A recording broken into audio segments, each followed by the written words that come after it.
Ang hirap maging independent po ngayon. Bawat galaw natin, ituloy natin yung hearing, may galit kasi may independent commission na. Huwag natin ituloy ang hearing, parang may pinagtatakpan tayo. That's why I'm glad that Senator Lacson said, tuloy yung hearing.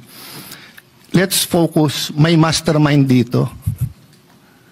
Yung mastermind ang kailangan mabunyag. Bakit? Kasi kung hindi uulitin. Pangalawa po, may kultura, naging madali sa mastermind kasi kultura nating corruption. Sa maraming paraan.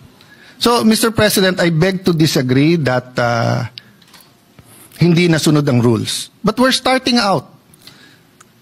And our plate is full. Sa minority, we have a nation-building agenda. We plan to participate sa budget hearing. Sinabi, wala ng flood control funds. Some want it sa feeding program, some want it sa education, some want it in different programs. So we'll all be busy here, but we have to establish.